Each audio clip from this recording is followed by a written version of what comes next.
Good evening and welcome to a Sunday night live stream. Apologies for the delay in getting this live stream started.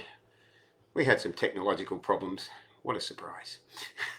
Tonight's topic is psychologically decoding conspiracy theorists and their theories. 2020 has turned out to be what I would call the conspiracy year. So tonight I'll be looking at peer-reviewed conspiracy research, which will help you understand why some people have a fatal attraction to alternate theories.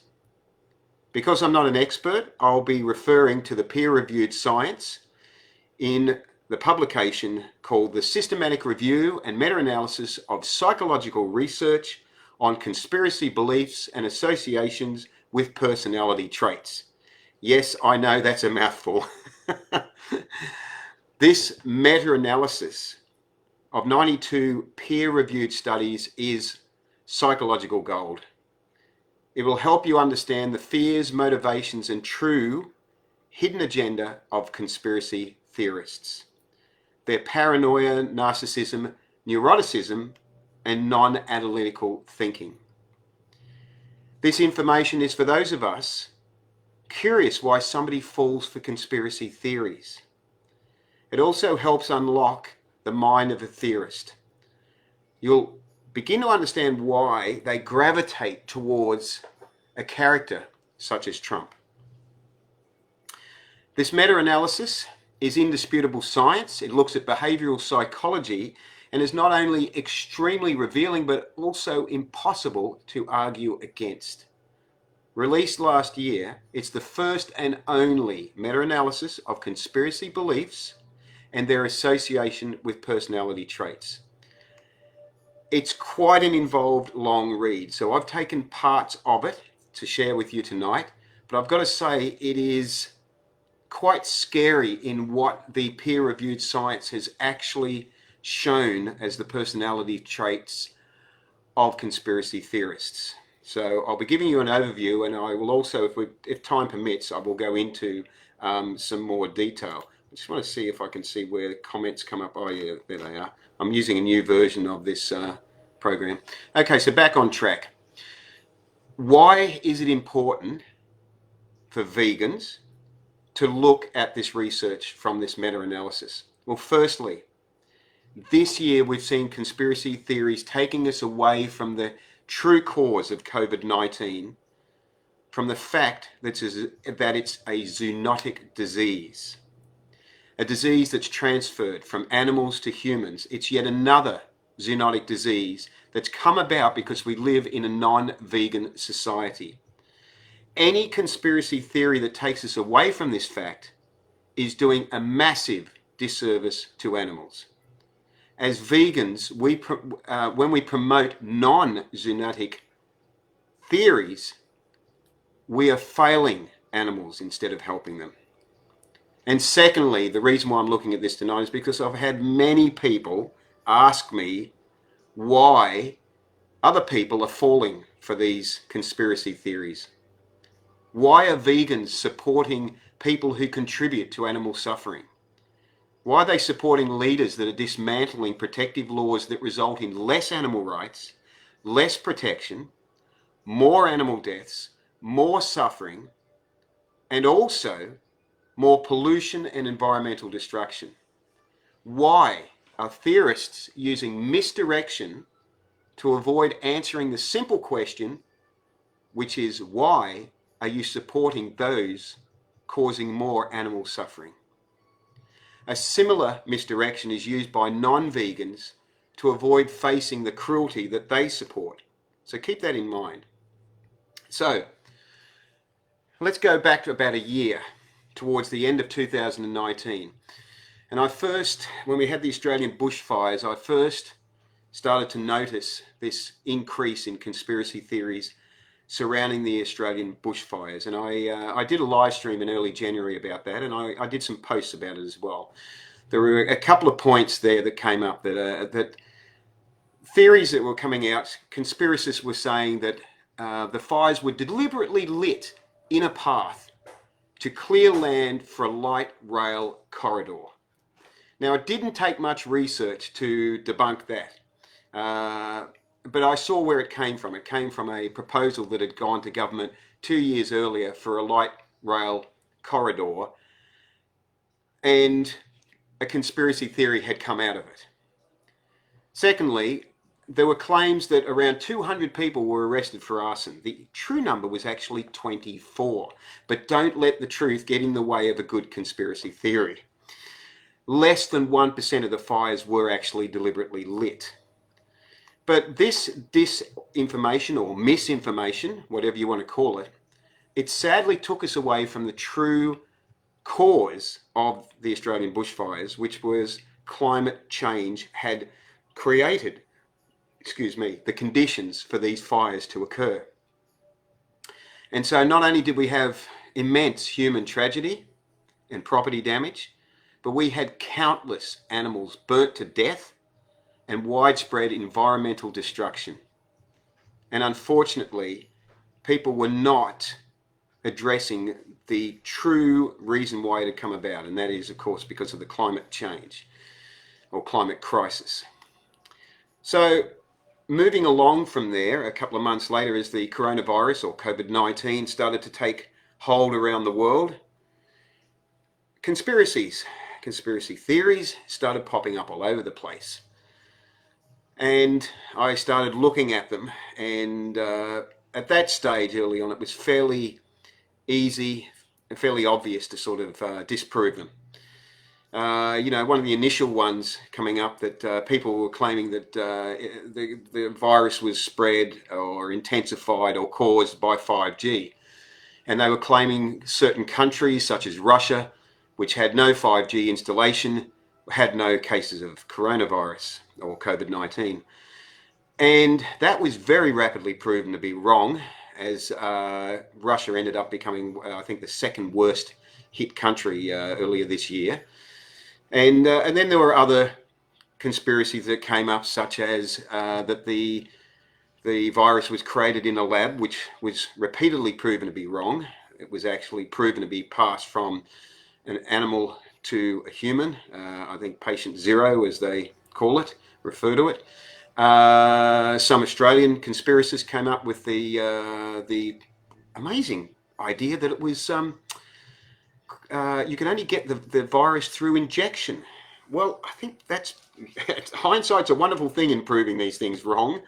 There were people saying that the lockdown won't ever end without a vaccine, and of course the lockdown was removed in many countries around the world without sight of a vaccine. And of course, as we know now, a second wave occurred because of the lockdown being removed and people going back to just doing what people do, and the consequences that have followed that. That also that, we will be getting involuntarily implanted.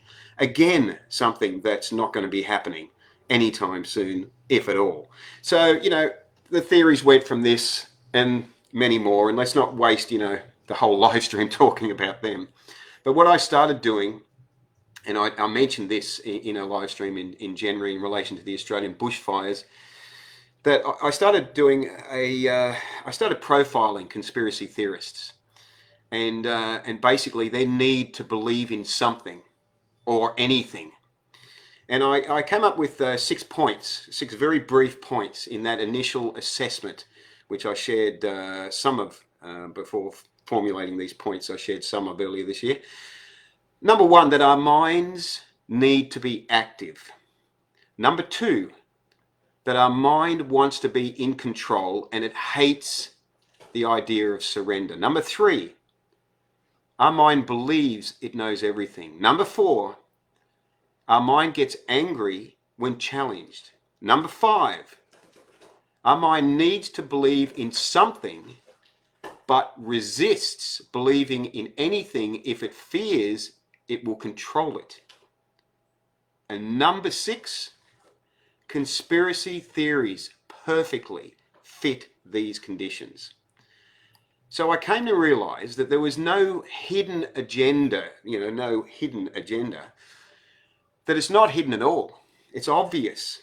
And it's very, very simple because the theorist has two agendas. One, they don't want to be controlled.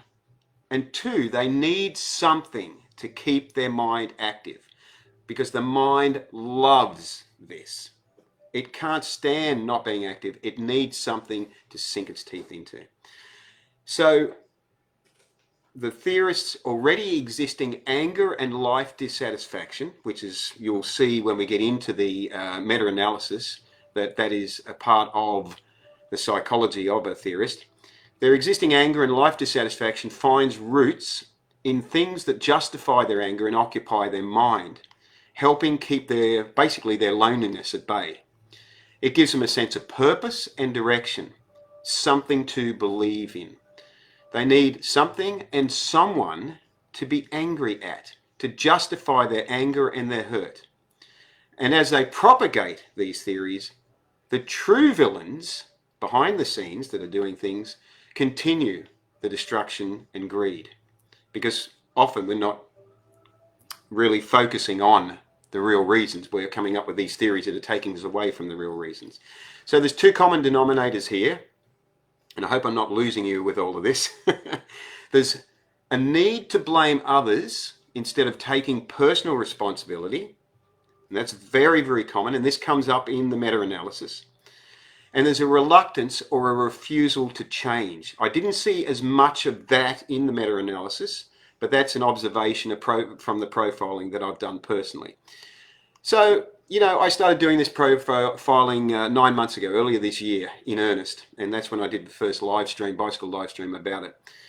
Last week, I then discovered what's called the systematic review and meta-analysis of psychological research on conspiracy beliefs and associations with personality traits. And this is when I went, wow, you know, this is amazing. It's the only meta-analysis that's ever been done. It came out in February last year, and I just went, this is incredible. I read it through once. It's a long read. It's quite full of technical jargon that you know, I had to look up a lot of the stuff, being the layman that I am. And then I reread it again, and then I reread it again, and I started to absorb it a bit. And then I went through and started to highlight some interesting points out of it. So I took note of some points in this meta-analysis. And many of them actually, and this is what I found fascinating, many of them scientifically confirmed my own observations that I've been putting together all this year of character profiling of theorists. Some of these points, which I can expand on a little bit later if we've got time, but I'll just give you about 10 of them here, very brief points here. This comes from the peer-reviewed research from the meta-analysis that I have shared twice on my page now, and I will share a link to after this live stream. Firstly, the analysis said that a multitude of studies view conspiracy beliefs as a symptom of an underlying psychological disorder, the prodromal phases of a psychological disorder, or the traits associated with them. That's pretty strong language and very frightening when you think about it. Amongst these are paranoia, paranoid ideation, and schizotopy, or schizotopy. I have difficulty pronouncing that word no matter how many times I've tried to. A couple of other points that stood out was that there are harboring thoughts that external agents have an intention of hostility toward them, fear and anxiety, right-wing obedience to an authoritarian leader, which is really interesting when you bring Trump into it, narcissism, lacking confidence and lacking self-esteem, a need to exert control over one's social environment, a negative attitude towards authority, which is sort of ironic. They have a negative attitude towards authority, but at the same time have a right-wing obedience to an authoritarian leader. But you mention Trump and you see how that works there, right? Where are we? Sorry, yeah, lacking need to. Okay, lower intelligence and lower education, non-analytical thinking, neuroticism, feeling disconnected from society, unhappy with their circumstances, and not feeling in control of their life. Now, I'm not making this stuff up. This is the point. I'm not making this up. I've done my profiling, and then I've come across the meta-analysis of 92 peer-reviewed studies. Actually, it was 96 studies, but 92 of them were peer-reviewed. I've come across this meta-analysis, and all it's done is it's enlightened me that I was on the right track in my profiling, character profiling in the first place, because what I was observing as areas of paranoia and mistrust in authority figures, etc., came up in the psychological assessments from these peer-reviewed studies. This is the indisputable science. So this is what is so fascinating about this meta-analysis, and I'll share it in the link after the live stream has finished, if you want to actually get right into the nitty-gritty of it. But some of the traits in my profiling, before we get into a little bit more of the meta-analysis, was that I noticed that I was having a discussion a week ago with a friend of mine who is a Trump supporter and a full-on conspiracy theorist, and I've known him for well over a decade now, and we actually had a pretty heated argument, pretty heated discussion in person. And I thought, usually what I do is I just don't get involved because there's basically, as the saying goes, no way to win no way to win an argument with a conspiracy theorist. But on this particular morning, as I was speaking to him, I thought, no, I'm not backing down on this one. This is, you can get as angry as you like, and that's the first thing that this particular person does. He just starts to get angry straight away. He doesn't want to be challenged on his conspiracy theories.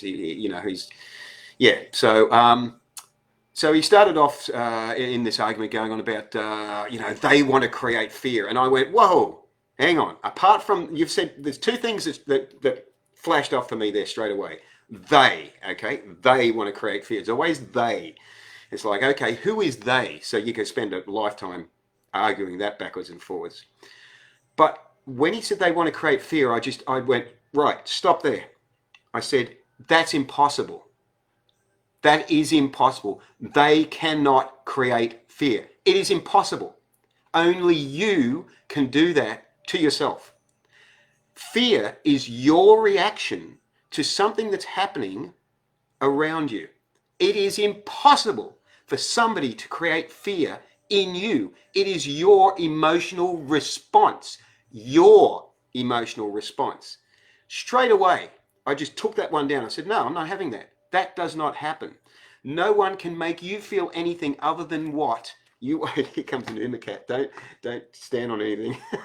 There's a tail. Beautiful girl. No one can make you feel anything other than what you want to feel. No one can make you fearful other than yourself. No one can make you happy or sad. No one has that power. Fear is simply your individual response to a situation. It's your choice. It's up to you. No one has the power over you. And so straight away, I took that one down. So he, okay, sorry, I've got an Uma cat. I'm trying to read a screen with an Uma cat. You just be beautiful and sit there, okay? I'm sorry you're not on camera, but you be beautiful. So why does, and in this quick discussion that I had with my friend that morning, I said, I wrote some notes. Thanks guys for the post there too. Margie's saying it's interesting and she's loving it. Christy's saying great live, Harry, love it. So why does a theorist get angry so quickly? That was one thing that came up, I dwelled on later, and I realized that they need to believe they're right. Their false ego hates being challenged, hence why I mentioned the 6 steps earlier. There's always another thing that comes up as a common theme is that there's always an agenda that they're going on about. Simplicity is so overlooked. The only agenda is misplaced love projected as greed. When we're looking for love in all the wrong places, we look for it in monetary, in greed. So, there's nothing hidden about that. That's quite obvious that's how a lot of people in the world operate. So another thing that came up in that discussion with my friend that morning is he said they want to control you, and I thought, here we go. Here's this common theme again. You hate the idea of being controlled. You want to do whatever you want to do, whether it's lawful or not. You don't want to be controlled. Why is that? Because the false ego is afraid of being controlled. This is the real agenda. And also I added into that list, you know, the thing that's come up a lot about masks, you know, that that they're trying to control you, and again, you know, tapping back into the previous point about they want to control you. And so straight away you take that one down. You say, okay, wear a sneeze guard instead. You know, you can still see the person's face. What about all the motorcyclists that have been wearing these face coverings, you know, with funny tattoos or whatever on it, you know, funny patterns on them for decades, you know, and that now suddenly it's like, oh no, we can't be wearing them. so I want to get into some more details of the meta-analysis and not make the live stream too long, basically, because, you know, it starts to sort of, you know. Lachelle said, it's certainly an unprecedented time, Harry. Watching people's responses has been incredibly interesting. It has, Lachelle, and that's why, you know, I've been sharing this meta-analysis, this psychological research on people's responses and their needs to be connected to it, and why I've deconstructed it a bit, decoded it a bit. But I wanted to say at this point that I'm vegan because I'm against animal suffering. Whilst this beautiful girl is taking my attention away, you beautiful girl. Can anyone see that? She's just just on the edge of the camera. There's a little Uma cat just giving me a kiss. But I'm vegan because I'm against animal suffering. Just come around here, beautiful. There you go. There we go. But I'm also against human and environmental suffering, hence why I take precautions for my health and the health of others, and hence why I'm so adamant about not creating theories that take us away from the suffering, not supporting leaders that are creating the suffering. You know, this is why I bring this topic up every week and post about it a lot. So I'm vehemently opposed to those that cause suffering, but I am quite well aware that we should always follow the money trail, because ethics disappear when greed becomes God. Now, here's some of the more detailed parts. I might start down here. And look, like I said earlier, I'm not making this stuff up. The meta-analysis, in fact, I will put it right now. I will grab the meta-analysis. I will put it in the comments whilst I'm live. Paste. Should be able to do that. There it is. It's in there, right? So you can read it. And I will just go into a little bit more detail in the last 5 minutes or so here of the exact wording in the meta-analysis. Predictors of conspiracy beliefs. A multitude of studies view conspiracy beliefs as a symptom of an underlying psychological disorder, the prodromal phases of a psychological disorder, or the traits associated with them. Amongst these, paranoia, paranoid ideation, and the word I can't pronounce, schizotypy. They were predominantly found to harbour connections with conspiracy beliefs. Paranoid ideation and schizotypy share similar traits, including suspicion, magical thinking, and odd and unusual beliefs. In paranoid ideation, people are harbouring thoughts that external agents have an intention of hostility toward them. This hostility may be in the form of physical or verbal threats, and, relevant for conspiracy beliefs, fearing deception, exploitation, and disloyalty. Fear and anxiety were reported as positive predictors of conspiracy beliefs. As people are anxious, fear a threatening situation, or have low perceived feelings of control over situations, they tend to conspiracies. Both state and trait anxiety are positive predictors of conspiracy beliefs. The need to exert control over one's social environment, operationalized as feelings of control, desirability of control, were all stable predictors of conspiracy beliefs. Coupled with the desire to have perceived control over the environment is the general concept of making sense of the world. Such sense-making motivation is essential for conspiracy theories, as it provides explanations for events and, most of the time, an entity to blame. Now you'll see as I'm reading this, if you've been listening from the beginning, that the profiling that I did just was like, wow, You know, it was like uncannily accurate, even if I do say so myself. The role of self-evaluation was also found to be an important link. People with high amount of narcissism, an exaggerated feeling of self-love, were more prone to believe in conspiracies. Now remember folks, I'm not making this up. This is the peer-reviewed psychological research from these studies. Narcissism is positively associated with paranoid thinking, as narcissists are perceiving the actions of others intentionally targeted against themselves. Such perceptions again are linked to conspiracy beliefs. Self-esteem, the positive self-evaluation without narcissistic components, seems to be negatively associated with conspiracy beliefs. Conspiracies are appealing to people who lack confidence and excess self-promotional characteristics such as self-esteem.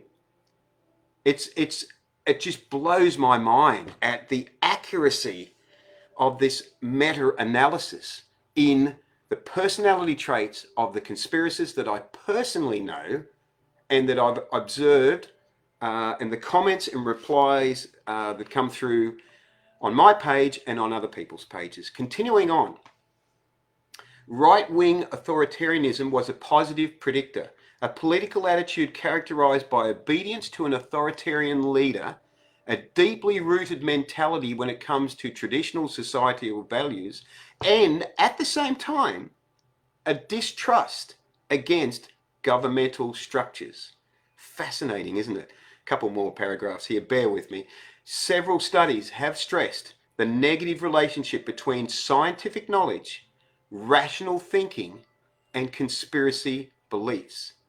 People who are more used to analytical thinking are not as prone to fall for the logical fallacies inherited in conspiracy theories. Lower intelligence was also associated with conspiracy beliefs. Again, I stress again, I'm not making this up. This is the profiling, psychologically peer-reviewed, of conspiracy theorists.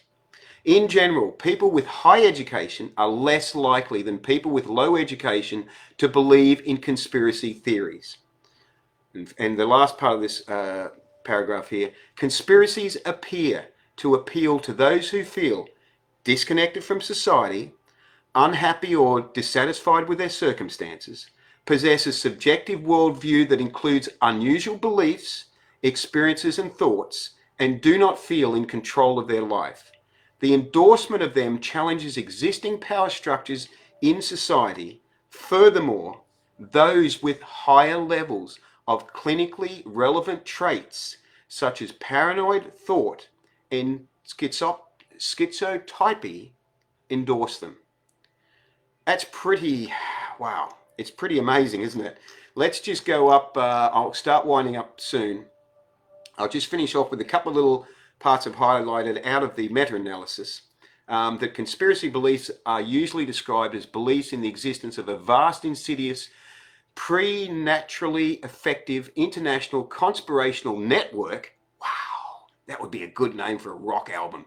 Preternaturally effective international conspirational network designed to perpetrate acts of most fiendish character. Because official accounts are insufficient and disbelieved, people are turning to conspiracy theories defined as, and I love this definition, excuse me, the unnecessary assumption of conspiracy when other explanations are more probable. Oh, ouch. I'm sorry, but it's just, it's just gold, psychological gold, this. Research is mainly focused on the psychopathological antecedents of conspiracy beliefs, such as maladaptive personality traits, unusual beliefs, experiences, callousness, eccentricity, paranoia. Examples are a positive association between conspiracy beliefs and narcissism, which is I touched on a little bit earlier. Self-esteem, attitudes to authority, social dominance orientation, political cynicism. Lower analytical thinking was also related to conspiracy beliefs. A couple more things here. The positive association between openness to experience and conspiracy belief was assumed to be related to the tendency to open individuals to seek novel and unusual ideas and are therefore susceptible to conspiracy. Agreeableness was negatively associated as antagonism and suspicion towards others leads to the endorsement of conspiracy beliefs. Additionally, neuroticism and its sub-pathological elements such as uncertainty and anxiety have also been suggested as a predictor. And finally, I think that's no, that's what I wanted to read there from the meta-analysis. So I'll start winding up now by saying that this has probably been a little bit heavy in terminology, but so you might need to rewatch it to sort of, because I've had to spend, well, last week going through the meta-analysis, isolating parts that stood out for me, comparing it to my own profiling, and then just seeing the amazing similarity when you take 92 peer-reviewed psychological studies of conspiracy theories and the relation of conspiracy theorists to them. When you take that, do a meta-analysis, and then look at what's standing out, it's fascinating. And what it does, and the reason why I've shared this tonight, it confirms a lot of our suspicions about the thinking and the psychological behavior of conspiracy theorists, why they're attracted to conspiracy theories, why they have such a determination to hold on to them, why it's nearly impossible to argue rationally and logically with them, and why sometimes, as I've said before, the only winning move is not to play. So keep that in mind if you're feeling yourself personally frustrated because of what you're up against, and study this meta-analysis and look at the links that it's got all the references to, and empower yourself with what we're coming up against with all this, all these conspiracy theories that sadly are taking us away from the real, root cause here. The root cause being greed. And it's what is causing, which is, or the flow-on effect from that, which is animal suffering. And so I just want to say, on behalf of the animals, please take whatever power you have within yourself to stand up for them against people that will tell you that the virus is not zoonotic, that there are so many other reasons for it happening, that will argue black and blue that a certain leader in a certain country in the world is, doing these amazing things when in fact he's, pulling apart protective animal protection laws, environmental protective laws, resulting in more wildlife being killed, more environmental pollution and destruction. When you're up against that, just bear in mind who suffers. The animals suffer, the environment suffers, our home suffers that we're living in, we suffer with the pollution and the environmental destruction. Nobody comes out of the greed that these people have, the greed for money. Nobody comes out of it winning. There are no winners in this situation when we inadvertently or deliberately support greed that causes suffering and destruction. Have a think about that. Thank you for watching this live stream. Remember to live vegan and save lives. Thank you for all your comments, and I wish you well. Have a good night.